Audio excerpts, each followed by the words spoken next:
Hey guys, I have the Samsung Galaxy J7 Star and this is the review of the phone.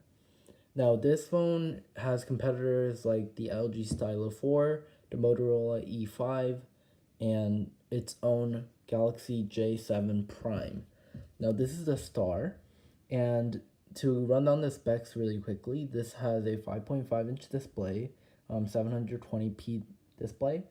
It has a 13 megapixel rear facing camera and a 13 megapixel front facing camera. It has a Samsung Exynos 7 octa-core processor, a 2 gigabytes of memory, RAM, and 32 gigabytes of storage, as well as a micro SD card slot, and the battery is 3,300 milliamps of battery life. And this is a pretty big phone.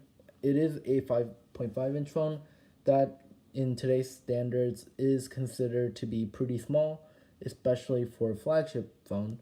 But this is not a flagship phone. This is a budget phone, and because it doesn't have the fancy 18:9 aspect ratio that many of the flagships do have, that make it easier to hold in the hand, which also makes it feel smaller, especially with the smaller bezels. This phone feels a little bit bigger than most of the 5.5-inch phones. It still looks really nice. The design is great. So the front, this is a silver color, and it's very nice texture. The glass is just normal glass that Samsung does a pretty good job in, and the rest of the body is purely plastic. Now this plastic seems to be pretty nice because it is sort of like an unibody plastic design, which is weird to say, but it's basically like unibody metal design, except it's not metal, it's just plastic. So it seems like it's made of one solid piece of plastic instead of different parts of plastic.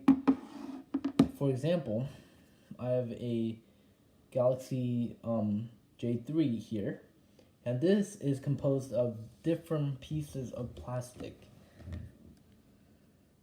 So I can take this off and stuff, and that just kind of lowers the overall quality of the phone almost.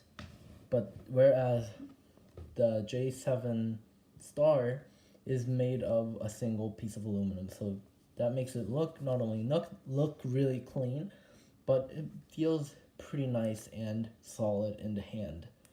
Now there's a power button on the side.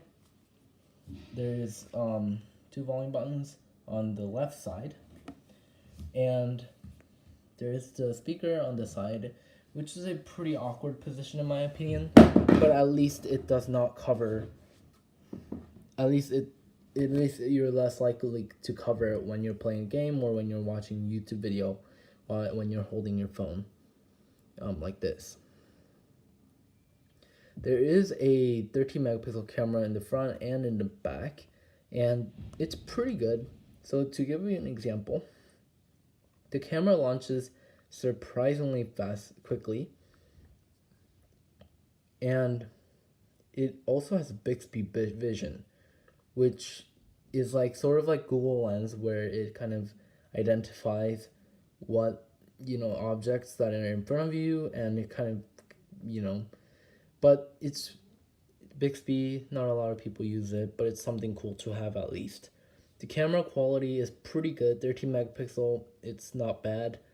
And the front-facing camera is especially pretty good, considering that this is a very inexpensive phone.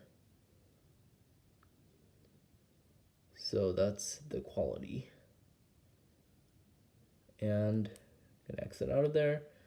And to talk about the display, this has a 720p display, but the display itself is very nice.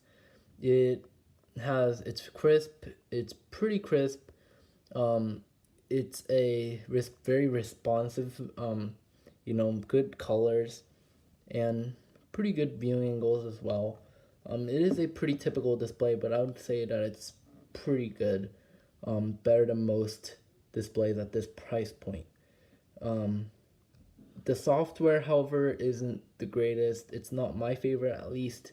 You can probably, I prefer the Google stock Android feel, but Samsung has done a pretty good job with the software because it's pretty minimalistic, and there's a swipe up to go to app drawer.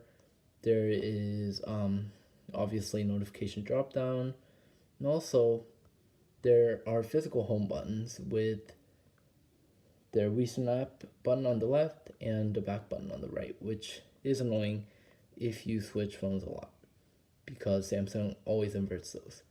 So settings is pretty typical. The speed of the device is very good. I've not had that much slowdowns. This is, after all, a budget phone, and you are probably expected to feel slowdowns when you're doing heavy tasks like taking a video or playing a game or using a lot of applications at once. But it still can manage little tasks and everyday tasks for like taking pictures or browsing the web, Instagram, Snapchat runs pretty smoothly. Snapchat is a little bit laggy at sometimes, but that's actually even in high end flagships, Snapchat is pretty buggy out, especially on Android. So I'm actually pretty happy with the speed of the device. The battery life is also impressive. It lasts me a day every time, and I do use the phone quite a lot. Um, a lot of um, a lot of social media and YouTube and web browsing. This still lasts me a day, and I still have like 20 to 30% left at the end of the day, and it charges pretty quickly. It does not have a fast charger, but it isn't the slowest charger or any charging speed or anything like that, so that's pretty standard. So overall, this phone is pretty good, and for the price point of what you're getting, it is a great phone, and it's a good phone, so you might want to consider it. But the design, to be honest, is quite outdated with the physical buttons and thick bezels, as you can see here. You can opt, its competitors probably have better design. The LG Stylo 4 especially seems pretty appealing with its really thin bezels.